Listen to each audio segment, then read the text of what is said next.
I just remembered one more thing I liked about the movie. Maybe we can splice this earlier. Hi,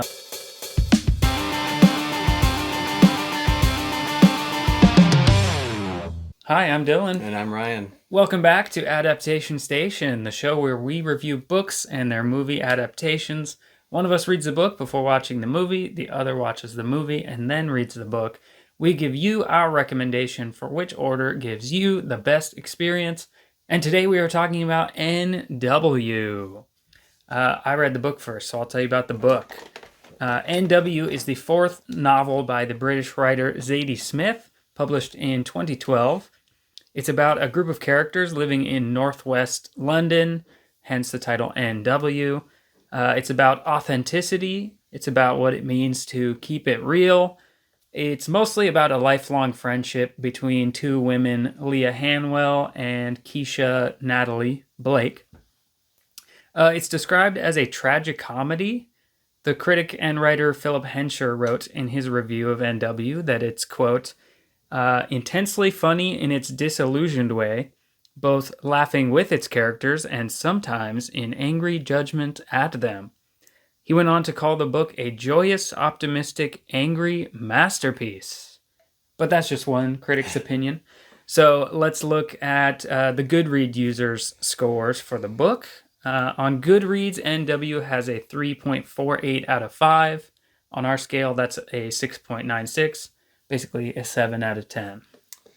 All right, and then what year was that written?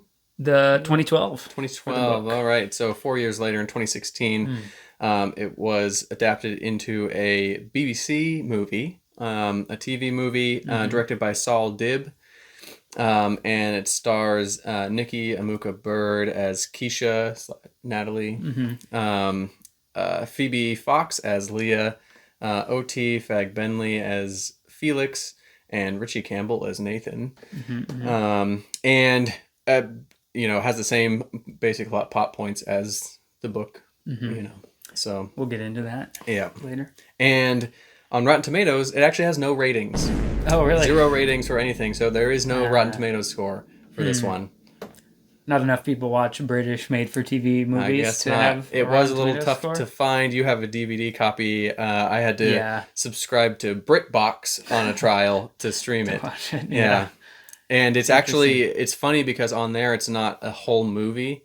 It's split up into 2 episodes. Oh, really? But it's like a movie, but each, it's in 2 parts for some reason. And maybe that's how it was originally aired. I'm not sure. Could have been 2 features or an intermission. Yeah. We could look at the IMDb score to put something. Yeah, there. I guess we could. IMDb scores are slightly different. Is that just user scores, or how does that work? Well, I don't know. I just generally, I know we're using Rotten Tomato scores like they're a score out of 100 or out of 10, and it's not really that way. It's like this percentage of people gave it a favorable review, whereas IMDb is going to be closer to Goodreads. Generally, the scores are lower. They kind of average out to about the same, like we've noticed with Goodreads. Yeah, in the it's 7s. Like a 7. Yeah. Well, go ahead and look it up. It's a 7.0 out of 10. See? Okay. So just to have something maybe for we'll our throw something, underrated. I guess, on there. But yeah. Now it's time for our scores because that's what's really important. So I read the book first, and I gave the book an 8.7 out of 10. Wow. Very good. And then I also gave the movie an 8 after that. Okay. And so I watched the movie first. I gave the movie a 6.2 out of 10, and then I read the book. I gave it a 7.1. Okay. Well, here's your spoiler alert. We are going to start talking about the plot, everything that happens in the book and the movie. So if you don't want N.W. spoiled, then skip to our final recommendations. We'll give you a time code at the bottom. So I like both of these quite a bit. Or at least a bit more than you did. And I think it's possible I would have liked the book better. I might have liked both of them better if I did it the opposite order. Yeah. Because I can see that. The movie just felt like any generic TV show. Yeah. It felt like a made-for-TV movie. When just watching that, it was like didn't seem like there were any real like revolutionary ideas posed by the movie itself. Mm-hmm. It did keep me interested the whole time to see how things turned out, but I wasn't really impressed by it. Mm-hmm. And that would ruin the book for you, I would think, because what I've liked about Zadie Smith's novels is that, yeah, the plot is never something predictable, like, oh, I've seen something like this before, so I have an idea where it's going to go. It's like interesting to see what's going to happen. But also another thing I like about Zadie Smith's novels is just her writing style. Like, it's not even about the characters or the plot, really. It's just writing style. So that being said, I thought I really wasn't going to like the movie because I'm like, oh, not that much happens, but the writing style and like the way it's written is cool. But I was really pleasantly surprised by the movie. Interesting. Maybe because I liked the book, it was just cool to see it on the screen. Yeah, my thought is potentially the book, because the book goes deeper into the characters because you get their thoughts. Yeah. And once you have that established, then you can project that onto the movie a little bit more. Yeah. And you can see them in action and have still the idea from the book about who they are inside. But without any of that, it's just like, what makes me feel anyway about these people. But the book really gets into like them having these very human thoughts about, their place in the world and identity and who they are and that kind of stuff. And really, I think I would have liked the book better if I read it first, because it took a while. It basically took until Keisha's section for me to break away from the movie. Oh, and that's pretty far into it. That's like it's the last section, but it is a big portion because it goes through her whole life, that's a lot of what's in a lot of detail from the movie too, and that's why it broke from the movie for me. It was like, oh, okay, here's where a bunch of that the extra is that could break me from the movie. So that's why it kind of took a while. You did rate it higher. You rated the book I did rate it higher, and yeah, I just got a lot more of what the story was trying to say about people and their places and everything. And like watching the movie first, one of the big things at the end that I was kind of like, all right, is like it almost like at the end, the big point it boiled down to with Leah's issue was that society says she should have kids, but she didn't want kids. Yeah. And it's like, what year is it? Yeah. Is it 1974? What are we talking about? But the book really went into all these other things about, that wasn't the biggest thing about what was going on with Leah. And I totally agree with that. That particularly brought it down for the movie for me. When I saw that, I was like, okay, it's just not that it's like it's definitely not a bad message. That's not what I'm trying to say at all. I'm just saying it, like I said, it's nothing new. It's been said a million times. Why did this movie need to exist by itself? Yeah. The book, on the other hand, is good and it should exist the way that it does. Yeah, I do think I definitely overrated the movie just because I liked the book and I know I was filling in the blanks with what I knew from the book, so I liked seeing it on the screen. But there were a few things like that made me wonder, because like in the book, it also, not only does it give you a lot more depth, a lot more things happen, but also it doesn't make everything as clear and obvious. Like in the movie, I was like, they made it seem clear that she got pregnant and had an abortion, Leah. But in the book, it leaves it open-ended. You don't know if she keeps the baby or not. From what I remember, I didn't know. It says she doesn't want it, and she's pregnant, and she doesn't tell her boyfriend, but I thought she went to... Maybe I didn't think of it as I thought she got an abortion in the book, clearly. But maybe it's because I watched the movie first.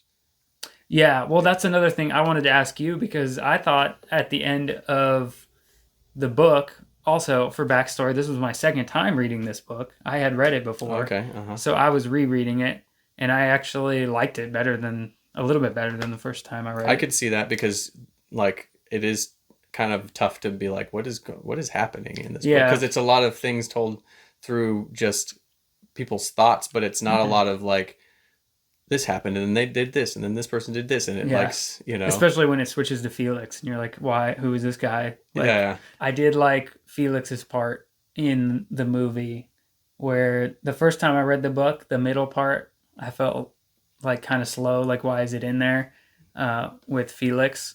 But I liked it more rereading it. And then in the movie, I thought it was, I don't know, it was just like genuinely hard to watch when he gets stabbed and It he's really dying. is. So, like, yeah, it's hard to watch. So it's like it did its job. That was a good Mm-hmm. movie scene. Yeah, so I liked it a little bit better this time reading it. But both times when I got to the end of the book, I still wasn't sure if Nathan Boggle did it, if he killed Oh the yeah, no, person. I agree. The book is to me is like unclear his involvement in it. Like when Yeah. I read it through the first time, I was kind of like, having seen the movie, They make it so obvious that it's him. Like they basically say he did it, I think, yeah, in the movie, which takes away all the, I don't know, the yeah, because book leaves they it have the whole thing open. at the end where they're like, oh, it's Nathan, and they call it Yeah. in or whatever.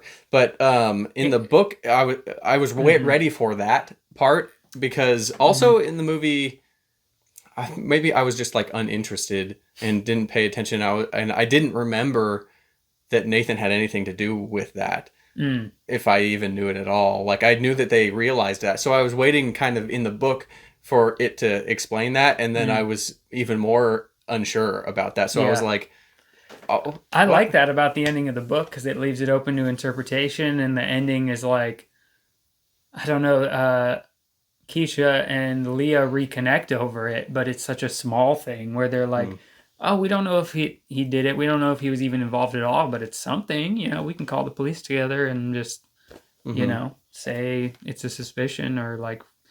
And it's like when they were kids, huddling by the phone type of thing. Uh, yeah, so just that type of thing in general makes me like the book a lot more. Uh, But watching the movie, before it started doing flashbacks of their childhood, I thought they were going to totally leave out Leah and Keisha's childhood because it Oh, was getting so far into the plot and it didn't get to what's the third part of the book that uh-huh. you said you got more into when it's Yeah. Keisha's. I was like, are they going to leave out their whole childhood, all that stuff? Um, so again, I was pleasantly surprised when they did actually do flashbacks, but it's way faster. It's like they're Mm-hmm. kids. Yeah, Okay, I feel now like Keisha's in it's college, and now yeah. yeah, There's not very much of it. yeah, it's really short, but at least it wasn't totally left out. Yeah. Oh, I want to do a pop up recommendation for this Oh episode yeah. because Zadie Smith has become one of my favorite writers, and I recommend White Teeth. White Teeth was her first novel. I give it a 10 out of 10 personally. So I really like this one, but if you haven't read any Zadie Smith, I recommend starting with White Teeth. My recommendation for this is to read the book first. For sure, read the book first, but I also recommend watching the movie. I mean, if you don't like the book, you don't have to watch the movie, obviously. But I think the book is very, very good, and then it's interesting to see it performed on the screen. My recommendation is the same. Mm. My recommendation, even though I didn't do it that way, is to read the book first and then watch the movie. I don't think that this is a bad movie, and I don't think it's going to be something that's spoiled by reading this book. That's usually what the case is when I don't recommend to do one or the other, is because Mm. you'll spoil it. It'll be spoiled, and what are you gaining from doing it? But in this case, I think yeah, watch, do them both, Mm-hmm. but read the book first. Cool. We actually agreed on it. Now that we gave you our final recommendation, we need to see if the book and the movie are underrated or overrated. Underrated or overrated? Yeah. Yeah. I don't know if those gestures make sense. Okay, so starting with the book NW, I gave it an 8.7. And I give it a 7.1 for an average of 7.9. Solid score there. Yeah, but on Goodreads it has basically a 7. Which really is low for Goodreads. Yeah, A lot of them are in the uh-huh. 7.5 or almost 8 range on an average I think score. Zadie Smith's books, for some reasons, are divisive. I've noticed her scores on there kind of low.